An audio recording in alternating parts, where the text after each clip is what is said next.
Well, now that the PM is in office and he has been talking about a 5-year plan for the revisionist kind of an economy and economic model and stuff that we have been hearing in 90s and 80s, the 5-year development plan, what new are you watching this time? Thank you so much, Zunaira. Well, I mean, I think more than new, what we're looking at is some policies which bring an element of stability in our economy. Given the fact that the last 2 years or 3 years or perhaps even more have been so turbulent in terms of our politics and the seesaw of our economic policies and the fact that we nearly defaulted a year ago.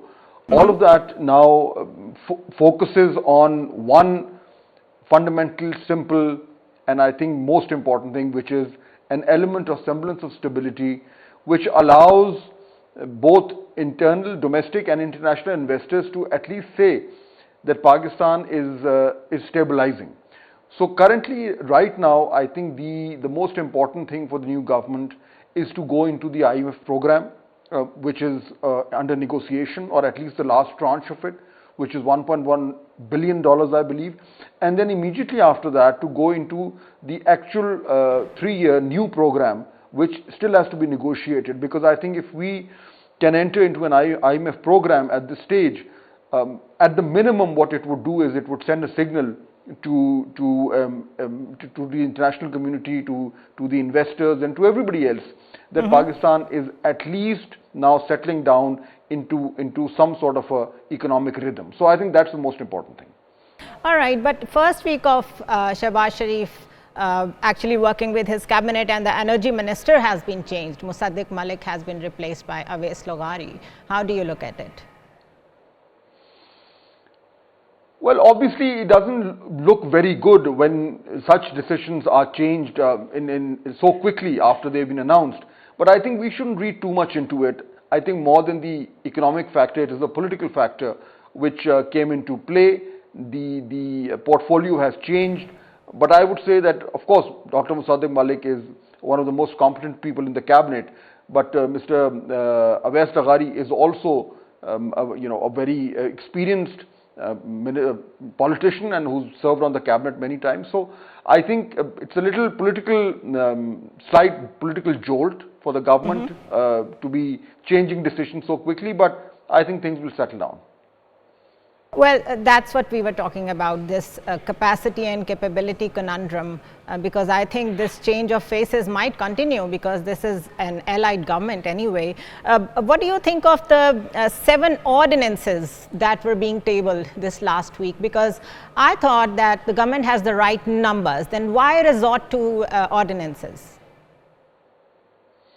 I think that's a good question, and whenever legislation is done through the ordinances, it reflects badly on the government.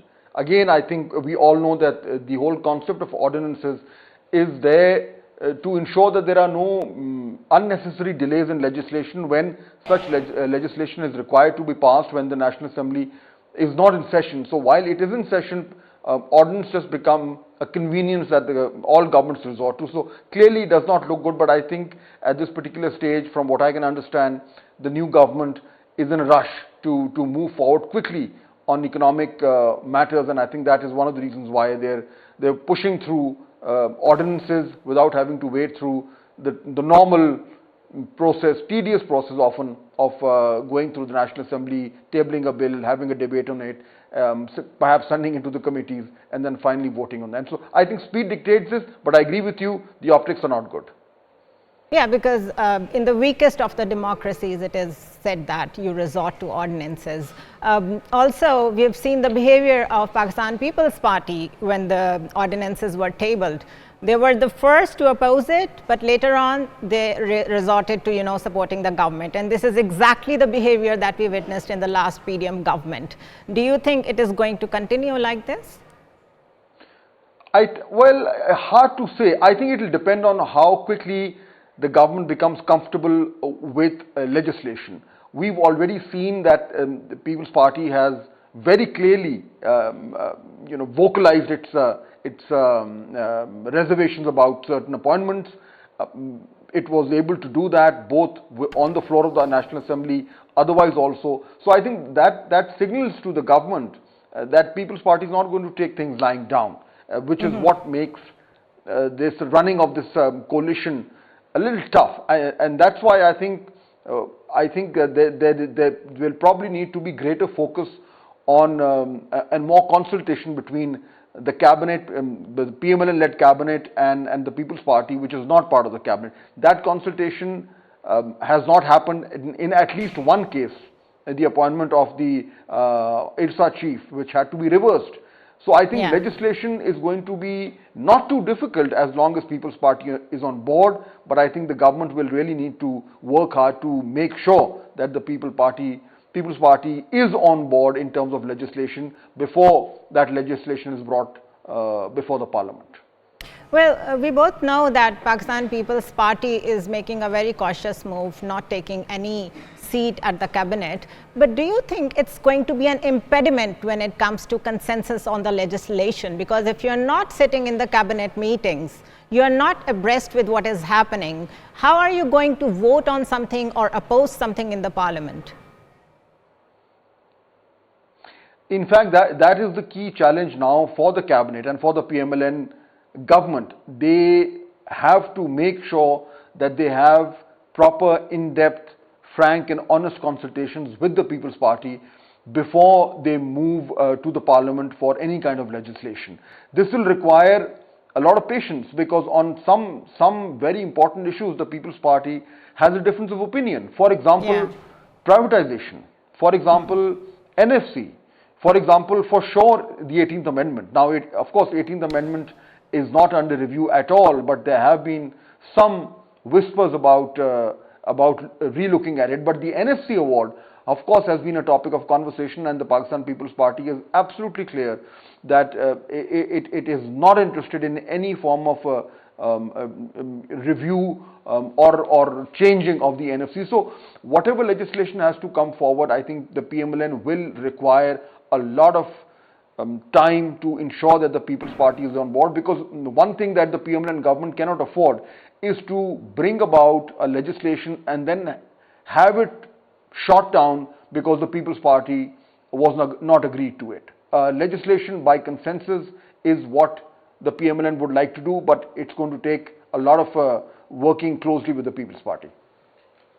Do you think there has to be a focal person from both sides before tabling the further legislation bills or whatever is there coming out in the parliament?